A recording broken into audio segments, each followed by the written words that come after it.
Full out, everybody. I'm sorry. I wanted to get showered, changed. Never happened. Did shopping, had issues, but nonetheless, the module's got to go. I know it's late. I put in a large video. I wanted to embed it. I've waited. It said it's finishing up. Still not done. And then it was to go in the title here for you to study. But following this video, the 1948 Declaration of Human Rights, which is our module 2A, follow-up of our first module, the first resolution passed by all 5 binding members was the prevention and crime of children's genocide. Went through that module 1. Key stuff there, goes through a lot. I hope everybody's studied up, because now we're into 2A. This one is a 2A because it's massive, for one thing. Declaration of Human Rights was done December 10th, after genocide, after everything, initiated with not only just Germany, but there's others, and we're going to get into that in later modules. But Germany is the focus up until this module, Declaration of Human Rights, for the whole world to follow. Now, there's a change here, and everybody has to understand this. You're going to learn in the following modules. Module 3, you're going to see the Russia side of it, and where Russia went, and how it relates to Canadians and the First Peoples. Russia is not exactly, even as the USSR, exactly in time periods what everybody likes to make them out to be. We know what happened with the Polish.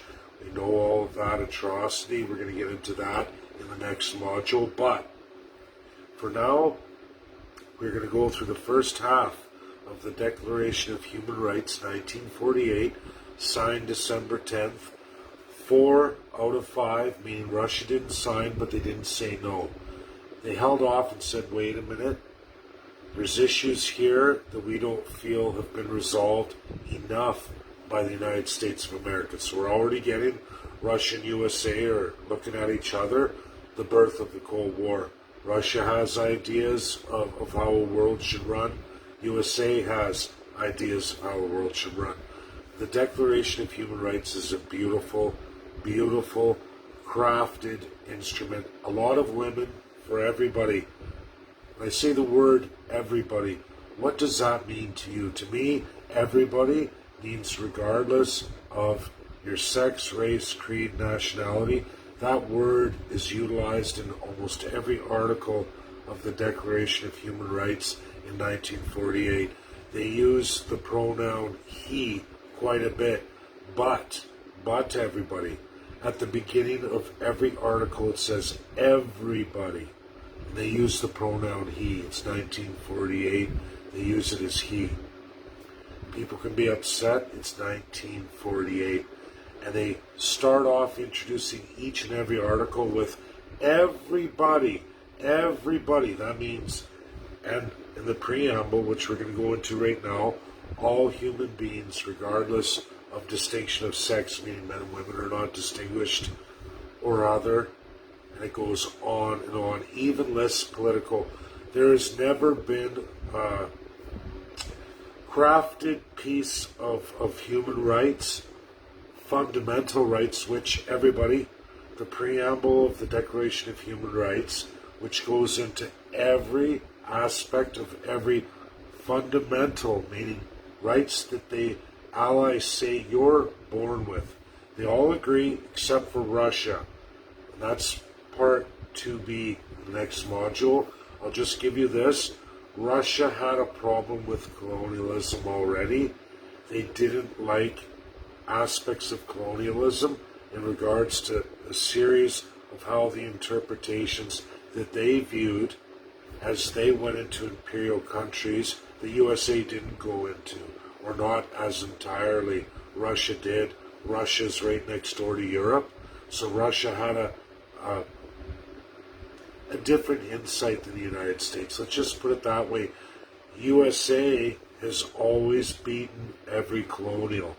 Russia's had to live next door to all the colonials, their entirety, and then their imperial system overlaps because they never did colonialism. but they had to overlap and fight with the colonials, whereas USA defeated each and every colonial and did a union. They're the first union of states. They call them states. There was no UN at that time, but they had already built a UN for America first. And then when we get into this declaration, it's USA and all the other countries agreeing to these terms and conditions on December 10th, which goes into rights no Canadian or First Nation has ever had. You have 0 fundamental rights. Canada does not respect any human rights whatsoever. Not whatsoever. They treat it underneath the Charter that it's the divine right of the politician to determine what any peoples, any race of peoples, any sex of peoples, or sexuality of peoples, or political leanings of peoples, all breach, all of it, everything about Canada, post December 10th, 1948, as we go article by article, we're going to go through it.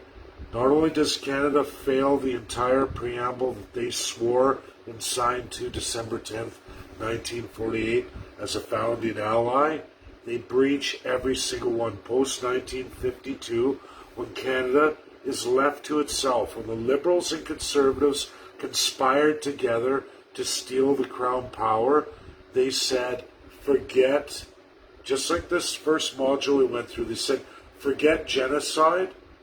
We're not going to follow it. To hell with the Allies. So here we go. We have 4 out of 5 allies. Russia hasn't said no. They didn't veto. They said we're going to abstain. We're going to give another presentation. And by 1960 in 2A, I'm going to go through that. So technically speaking, the Declaration of Human Rights is ratified 1960 by all 5 P5 members, meaning it's ratified international law. And we're going to go through each article as it applies to Canadians and First Nations. You're going to see a lot of it absolutely destroys First Nations, third-class, second-class Canadians. In the preamble, all human beings, as I just listed a whole bunch, which Canada does not enshrine in the Charter and does not recognize and never has, absolutely, as the Liberals and Conservative parties both conspired and stole the Crown power and took the Declaration of Human Rights and threw it in the garbage. The preamble says clearly, all human beings in every distinction, clearly listed, more than the Charter. They go into political, they go into religion, they define it, read the preamble. You'll see it post this video. I'm going to embed it. I already put the arrows. There's nothing there right now.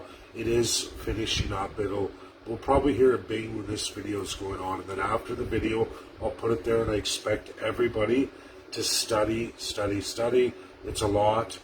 And then we'll go into 2B tomorrow. We'll do the same hour. So, all human beings are equal, regardless of status. And the biggest thing is our lack of sovereignty. Canada does not give any First People sovereignty whatsoever, and it definitely doesn't give the third and second-class Canadian any sovereignty whatsoever. It's why Russia said no initially, and then we're going to go into that resolution that was adopted by the world, which cements this resolution absolutely 1960, finalized all five international binding law, and now we're going to go through Article 1 to 16, only half of it. We're going to show you how Canada has taken each and every article and discarded it and thrown it in the garbage and been the worst violator in the entire UN.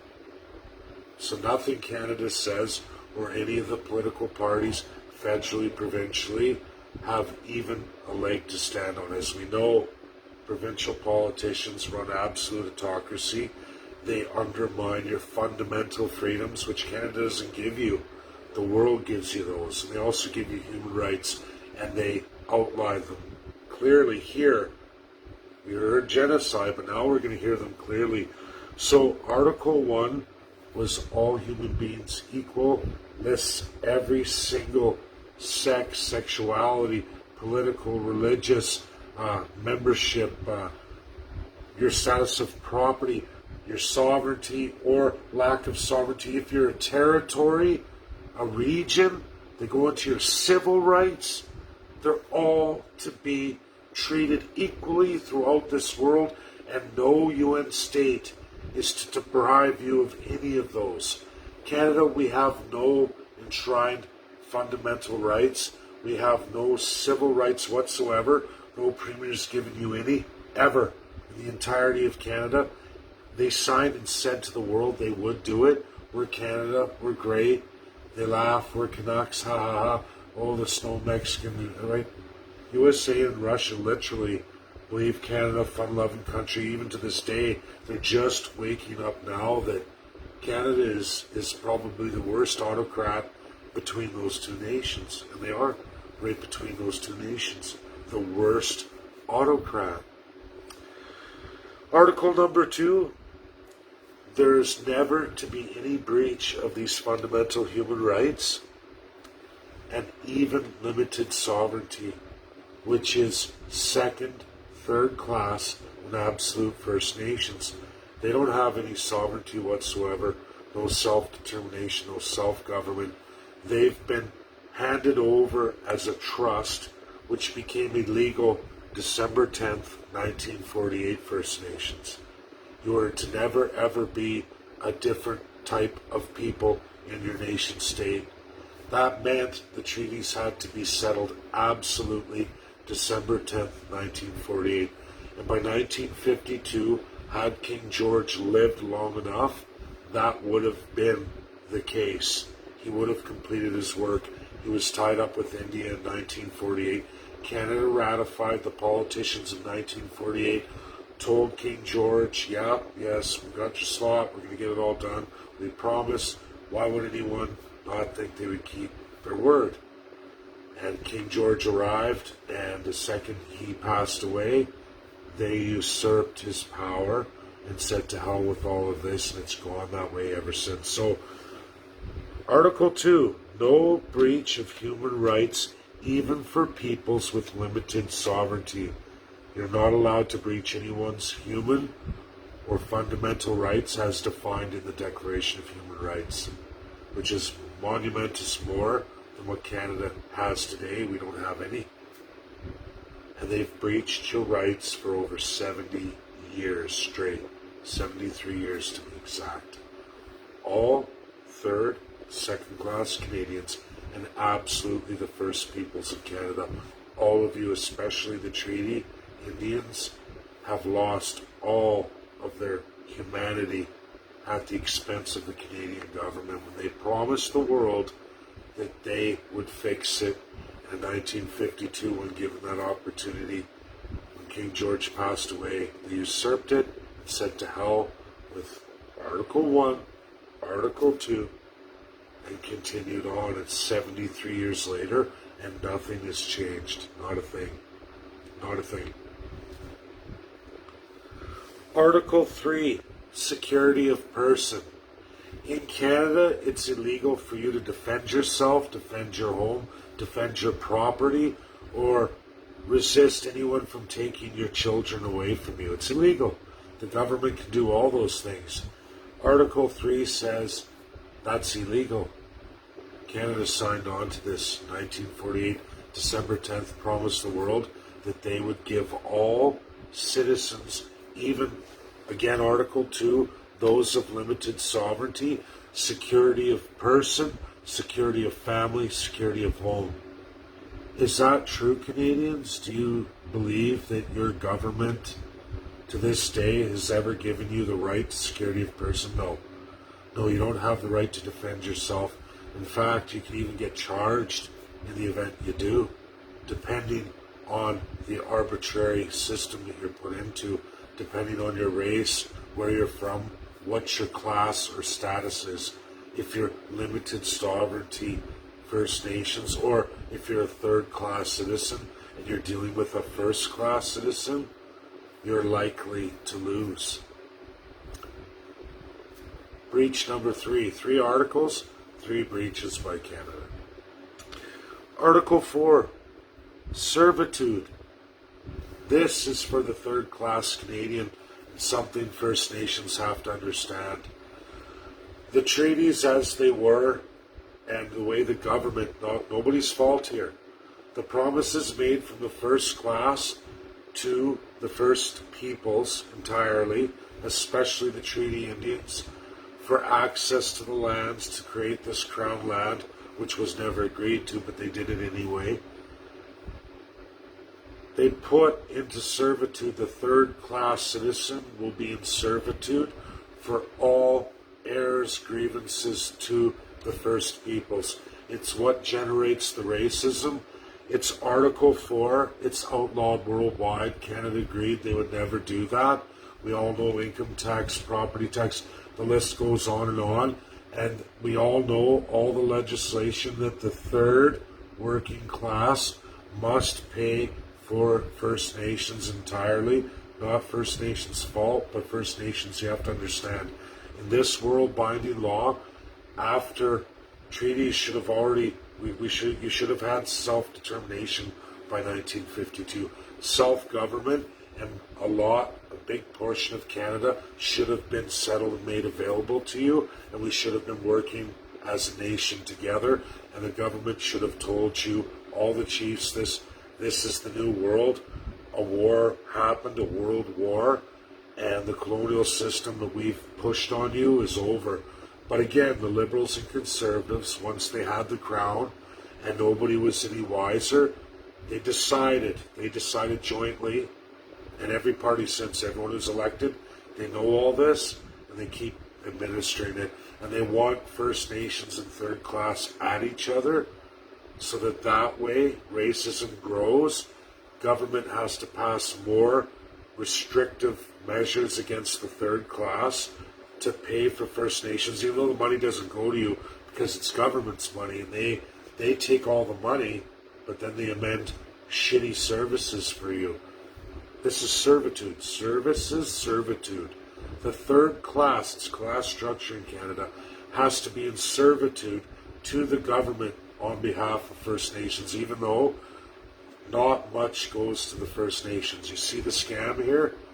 And they're breaching one of the worst articles that goes back to genocide. I can tie this one, Article 4, servitude, slavery, is absolutely in the genocide. So this is where the government uses the First Nations who they've badly genocided, badly abused, and are not turning over, but they use them as a catalyst to abuse the third class and get each other at each other. And it does, and it fuels more racism, more problems with the two peoples. This is the game of the government. World War II was fought on all that kind of shit with colonial powers, and Canada continued all the way till today. It's happening right now. It's happening right now. Today is Manitoba Chiefs talk. We just saw it. Another proof breach, 73-year-old living breach of Article 5. So 1, 2, 3, 4, 5. Sorry, Article 4. Article 5 is punishment. It means residential schools, First Nations. The government is not to punish you in the event of breaching your home. They're not to be able to come in and take your children arbitrarily by force and break your family. That's outlawed. That's Article 5. Residential schools, complete breach. 1, 2, 3, 4, 5. We have to go to 16, and it still goes. We know it's still going with, just in Ontario, Doug Ford, the provinces have it now, and they are taking children arbitrarily, restricting parents to keep those First Nation kids away. And they make it so it's impossible for the parents to pass to get the kids back. Oh, you ran out of peanut butter. We took your kid. Like, people run out of peanut butter. Why do you do that to First Nations? The punishment must fit the crime.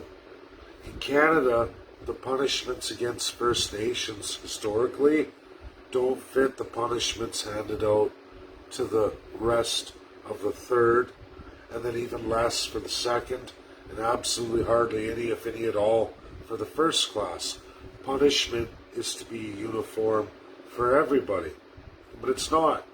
It's worst for First Nations, then third class. It starts to get better for second class, and first class, good luck criminalizing a politician unless you literally catch him on video with a dead hooker in the trunk. I hate to say that, but that's the analogy. Unless you catch him with something like that, the politician's never going down. And even if you do, the police are sworn to the politician, especially the Crown. Will they ever actually be convicted? Probably not, especially when they control the courts. No accountability. This is illegal. Terrible one. Article 5. Canada's breached it entirely. It's another outlaw of colonialism, meaning there's not to be any class structure in justice. It means one size fits all. Law of precedent. Doesn't matter how much money you have, or how little, or what limited sovereignty the country's put on you, i.e. the First Peoples. Completely wrong. Complete breach. Article 6 is recognition that we're all equal. Recognition that everybody in the society is equal to one another, meaning in law, in your ability to go to school, or merit. They list merit, everybody. They tell you that education's to be free for all of elementary to junior high, for every citizen. Residential schools, wow, that was your idea of equality, of education free and chosen by the parents. First Nations parents didn't choose it.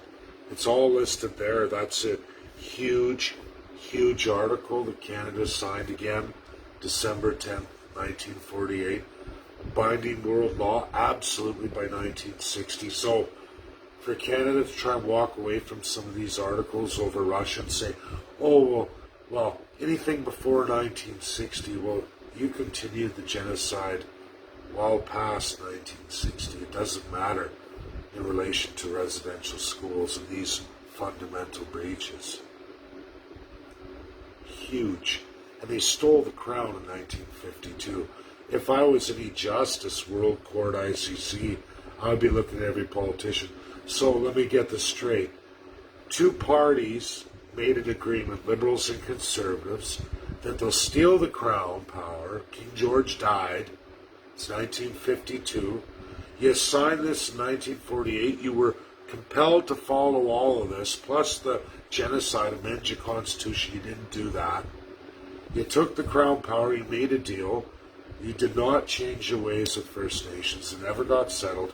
And for 73 years, you've committed genocide on them, a genocide on the third class, another genocide on the second class, and you, the first class, continued filling up your pockets.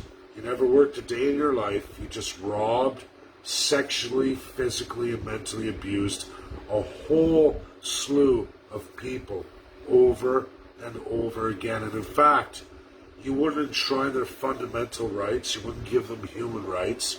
You wouldn't give them sovereignty, self-determination, or government. You wouldn't give a we the people, which is listed there too, by the way, everybody. Wait till you see it and you go through it and take your time. And remember, by 1960, Canada would have absolutely had to sign this, which they already did anyway, but they would have had, it would have been forced on them by 1960. It's forced. It's forced on Canada. But Canada goes, we're not doing it. We're Canucks. It's okay. We just pay off our allies whenever they need some. We just sell the First Nation short. We let their companies have access to any resources they want. They throw us a couple bucks. They look the other way. We look the other way. Everything's good. No Canadian's ever going to figure this out. No Canadian's going to go through international law. All the lawyers can't do it. They may learn this stuff, but they'll lose their bar and they'll lose their second-class privilege. And if they ever hope to hold a first-class position like chief prosecutor or anything else like that, or become a justice, it'll never happen. Your career's over. So they all just play along and, oh, I don't want to risk my career. Oh, and I get it, I guess. I personally couldn't live with myself, but maybe it's why I'm not a first-class citizen, I'm a third-class. Article 7, equal before the law, that everyone must be equal before the law. International law, national law, it even goes into some customary laws shared between the five. It's all listed there. And guess what? Canada, again, here we are. People are not equal to the law. We can go First Nations, third class, second class. They say you can't arrest someone for practicing their religion. There's precedent for that. Well, in Canada, one region alone, Alberta, they threw in jail 3 pastors. Didn't matter. Other provinces said, oh, that's pretty hardcore, Jason. Jason Kenney said, hey, I'm a pure autocrat. I don't have to follow any fundamental laws, let alone human rights. I don't care. What are they going to do about it? Who's going to get me? Trudeau? Trudeau said I can do it. Governor General, Lieutenant Governor, they said do whatever you want, Jason. Just make sure you take away their civil rights so that we can force them to give up their charter rights. And Jason said, sure, I'm just going to arrest pastors, so I don't like religion. I know I tell people that when I campaign, but I'm a politician in Canada. I can lie to anybody. So he did that. That's one example. All First Nations had all their religious ceremonies and absolutely religious practices removed. Didn't matter for Inuit, First Nations treaty, unceded, ceded, didn't matter, Métis alike. You were forced to remove your religious customary practices. They even did it in education. Total breach. We have not even made it through one article so far of a binding world law that Canada was first to ratify and help draft. And by 1952, all the politicians had run away and said, forget it, we're the crown now. We are going to be the colonials. We're going to keep this going forever. No one's ever going to figure out. We got the best system. We did better than Hitler. Hitler went too far. We're going to keep it small. We're going to keep it isolated to small groups here and there. COVID-19 woke a lot of people up. Halfway through this, Canada has failed in every single article. Grievously. Why would you even sign the Declaration? Why don't you just come forward, Justin Trudeau, Erin O'Toole, Jagmeet Singh, and say, hey, look, the Declaration of Human Rights, man, that's not for us. We're first class. We don't follow none of it. Zero. We're one of the worst of the NWO countries, rogue UN states, worse than any other tyrant. Why we're worse is because we lie about it. At least those other tyrants are in your face. You know who your enemy is. But they've got a yellow belly chicken shit way of doing this, everybody. The Queen, the Empire, the whole, all outlawed, but it's your politicians. But they hide behind a little old lady, pretend it's some kind of crown thing, and it's not us, it's not our fault. We just make all the legislation that kills, rapes, murders, children, bash their heads in, child sex trafficking. We reduce the rights anytime we want. We ruin people's lives. We put them in jail arbitrarily. Hey, all our buddies get away scot-free. They rob, rape, pillage, plunder. Hey, it's all good. We're Canada's elite first-class citizen. Who cares what the world says? We're going to continue on. Who cares if it matches Adolf Hitler? Who cares? We're just like him because we were built before him. We're even more advanced than him. We've had a lot longer to do this, and we hide behind a Queen Elizabeth. So nobody ever gets wiser. We can rely on the veto of UK, and everybody's scared because they think UK is going to save Canada should anyone step in, and that's not true. Article 8, if anyone reads it, they talk about tribunals, international courts, ICC cemented right there. Every single Canadian, third, second class, and absolutely all the First Peoples are absolutely entitled to international justice, which today is ICC. And we're going to go into a module, and we're going to go back to this article and go, this is the date it changed, 1993. Cemented by the Allies, absolute binding law. Canada is to make ICC available right here.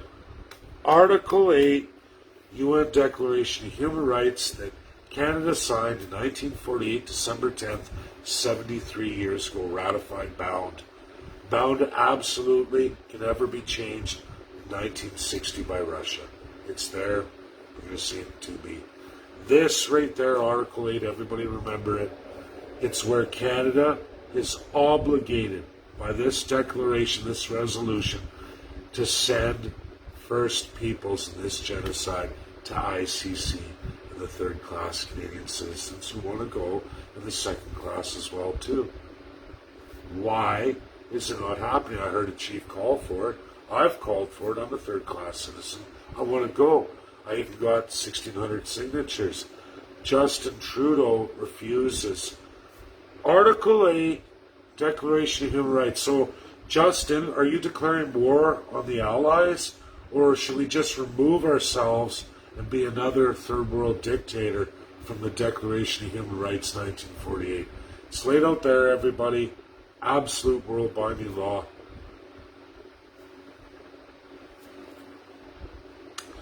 Which puts me in another thing here. Did you know that you have the right, the UN Charter, 1945?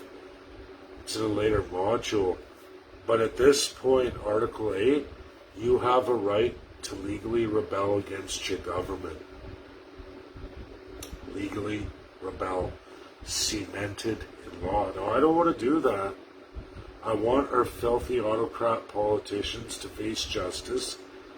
I want Justin Trudeau to turn around and explain all of this. I want Aaron O'Toole, Jagmeet Singh standing right beside on TV to go through international binding law and explain to the five allies why they don't follow any single international law whatsoever, and how it's Queen Elizabeth doing it. I want them to say that Queen Elizabeth did it and blame it on Boris Johnson.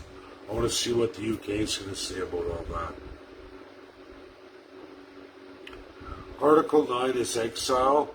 This is a crime that no one's allowed to exile you. So, First Nations and the way your system's set up through government and your own constitutions, when you throw out off reserve people and you set human rights up, this is a warning to all First Nations chiefs right across, all First Peoples chiefs, Inuit too. Because of the atrocity of the government, I get it, but when you ban First Nations from your reserve, from marrying out and all that, you become a violator. You become a violator of Article 9. This is specific for the chiefs. You're not allowed to exile your people. Even if they've been messed with, you can't do it.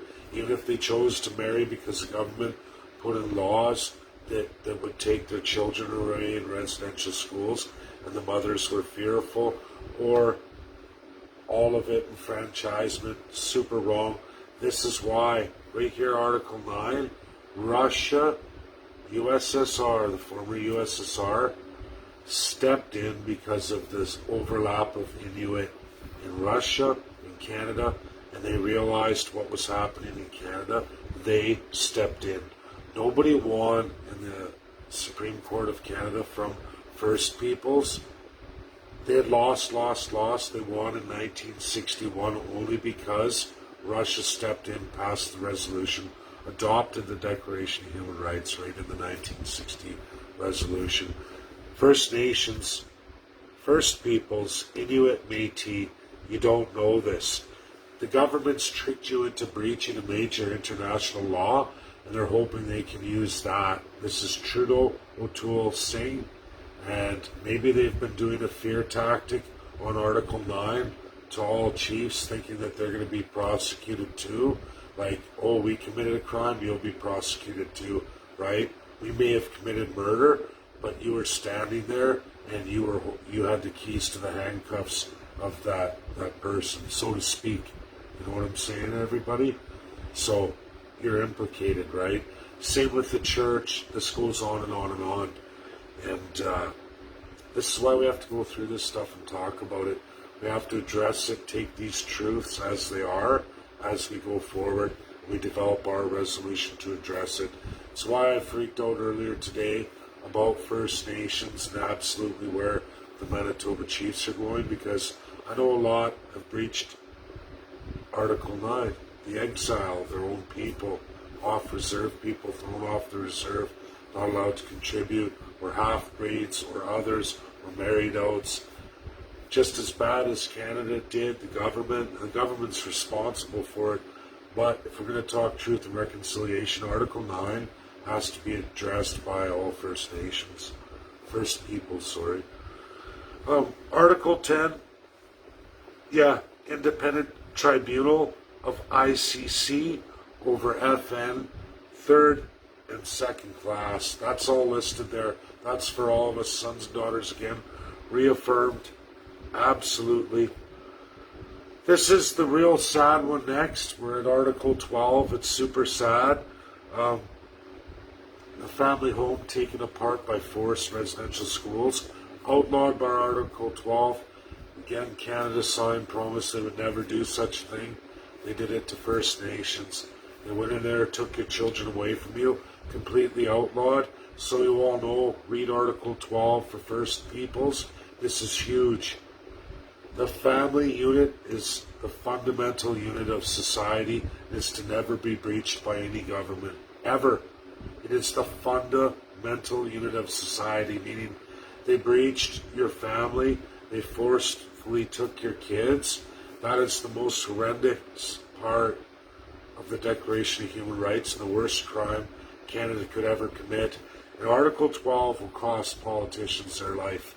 It will cost them the death penalty. There is nothing but precedent all the way till today that goes through this. And if the ICC ruling through the P5, they'll just order, if they don't order the hanging of the person, they will order whatever time served to be served at home of the nation the crime was committed. And that nation itself, once the people are free of that and they've rebuilt themselves, that's the jail sentence. The ICC will hold them in isolation until the country's fixed. Once it's fixed, they're released as old men or women. They're put back. Then guess what? They have to serve that time there, if not put to death by that country of origin. It will be up to the country. See what the P5 do there?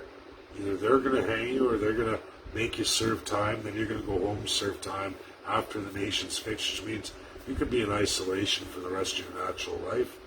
Might not even survive. But if you do, you'll go back, and then all those years are put on you in your home state, and then the home state executes you by the way they see fit.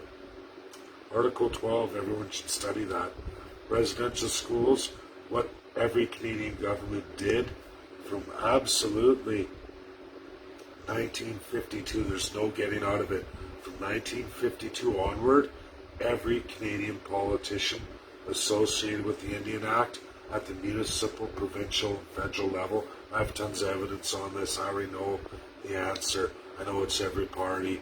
I know all of the acts. I've saved them all. 2 years of work. I have every politician who voted what, who decided what, who did what, where, when, and why. And you're going to be surprised, this government issue saying Alberta is the most racist province. Uh-oh. Not true. Not in genocide terms. Not in genocide terms. Article 12, important to everybody. Article 13, freedom of movement. Uh-oh. There's a whole article on freedom of movement, promising all of you to move and go around your country and outside of your country and return home. No one can restrict that of you.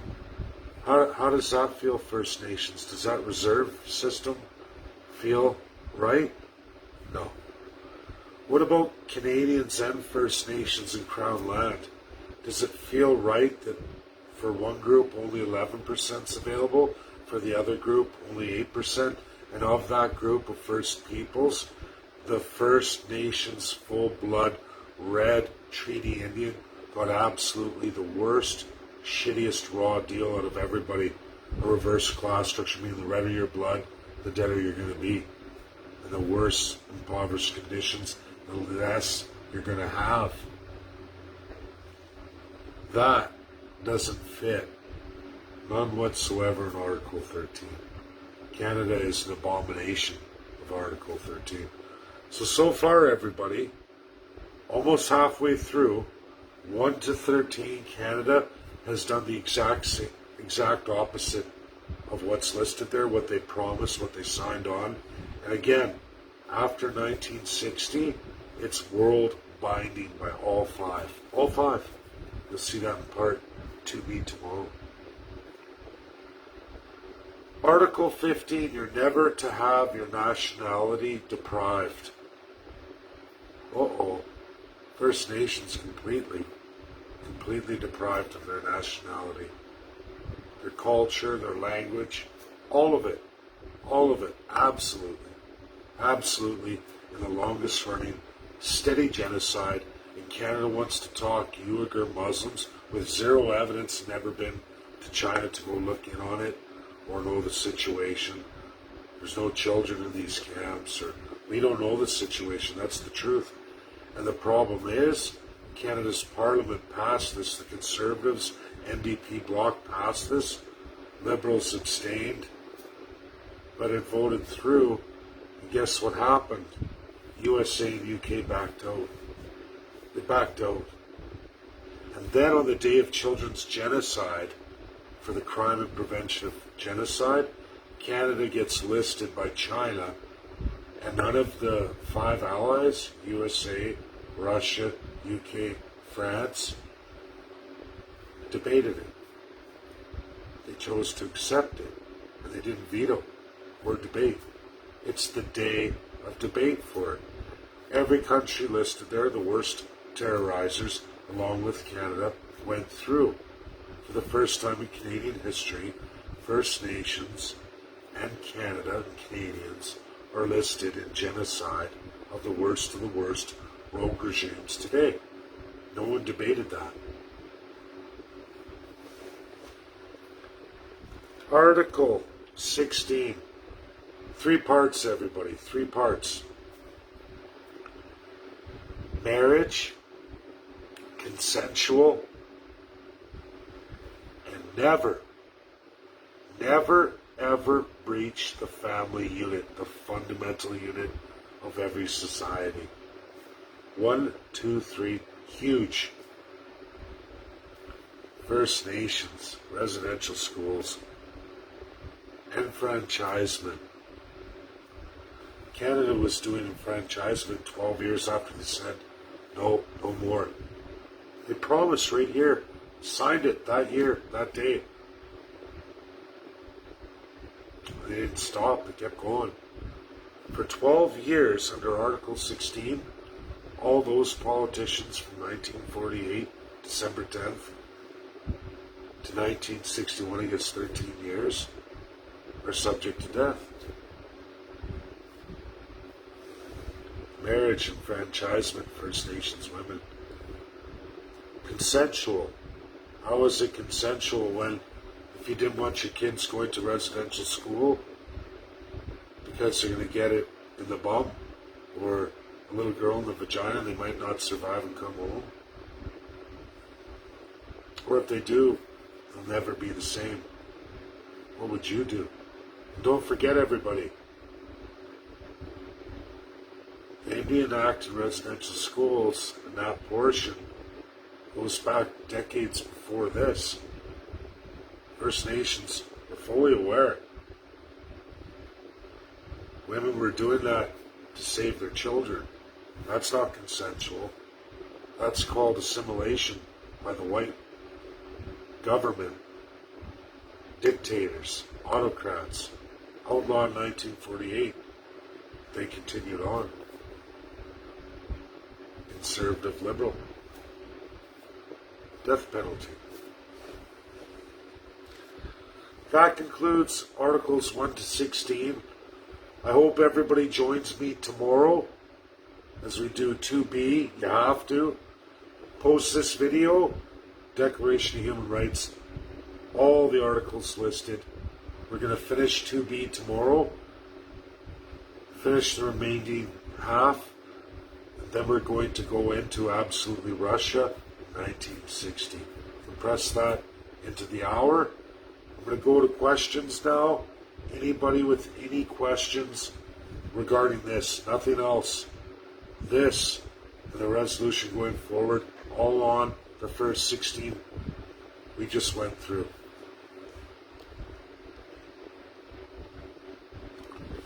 Was Article 13, 1 and 2 part of the premise of your first letter, ICC and JCK were letting all the permanent residents in during the pandemic? Yeah, absolutely, Mark. Absolutely, the premise. This one, and there's more. There's actually more, but the declaration, along with the one we're doing tomorrow. I'm just going to put it that way. When we go into 2B module tomorrow, you're all going to see that. Absolutely, Mark. Great question, though. This is the bread and butter of it, but the absolute law is coming tomorrow, where it's things are going to get more hairy as we go, everybody. You're going to see, as I go through the decades, and how the Allies focus in on these things, and Canada keeps going, don't worry, we got it, us Canuckers. We're the first to sign. Oh yeah, they're pointing the finger at everybody. But meanwhile, in the shadows, they're absolutely doing the opposite. A sneaky, yellow belly Third Reich. A Third Reich system for decade after decade. And the Allies get more serious. And they start punishing nations all over the world horrendously. Wait till we get into the 60s, which we're going to touch on tomorrow, but it's just going to keep escalating. All of you are going to be going, by the time these modules are done, I hope so many Canadians and First Nations can go forward empowered that your government is no good for nothing.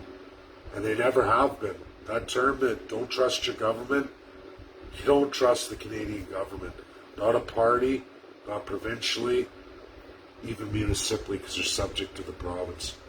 And I think at some point we're going into the municipal acts, because we have to overlap these things to remind everybody. Yes, Liz, same time, 8 p.m. Eastern every night. See you tomorrow, everybody. Thank you. See you tomorrow. We appreciate your clarity. Thanks for all your hard work and dedication. Thank you, Dave. We appreciate your clarity. Thanks, Dave. Your hard work.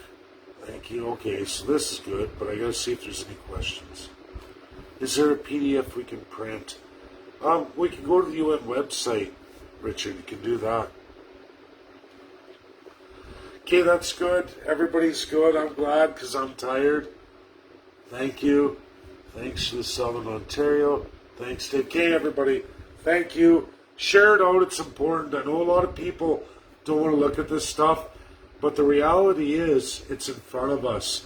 Knowing what your government is, where it comes from, what it is, this is the work I did, this is coming forward, and there's no legal experts worldwide to dispute any of this. And if you look on Twitter right now, a lot of people, that professional video put out for Constitutional Day, there's a whole bunch of them clicking on it, liking it. Experts in constitutional law, some of which are going to be of the 132.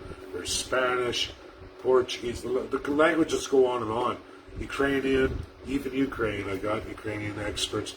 Polish, it just goes on and on and on. I got 132 of them. Not everything, and I still need First Nation lawyers in all those languages. But I think when that money's there in budget, that'll just come really easy, everybody. And they don't have to be constitutional experts. They'll be paired with a constitutional expert. They'll understand legal speak. They'll go slow enough to put it in their language. And, and they'll be able to educate the experts. But World Constitution Day, we're going to have a video from a tremendous Treaty Indian who's going to do their video. And I hope that helps all First Nations people to get on board with this. I hope Canadians see where we're going. We can change the country of Canada. And even if we can't get elected, let's say that doesn't happen, everybody's all worried about that. This ICC and the 5 allies, by the time we're done here, I have an email to do to Karen Khan. There's more emails to do to the P5. There's always more work. I told everybody it's a sprint this year, a literal sprint. And it's just devastating blow after devastating blow to the government. And they're going to sit there like this. And they, don't be fearful. Don't be fearful. There's nothing the government can do. It's already been done. They've already been ratted out. But now it's to wake people up. And then so you all understand why I do my emails, why I target who I target, why I've been doing the work and focus I'm doing for the last 4 years, but the last 2 years hard.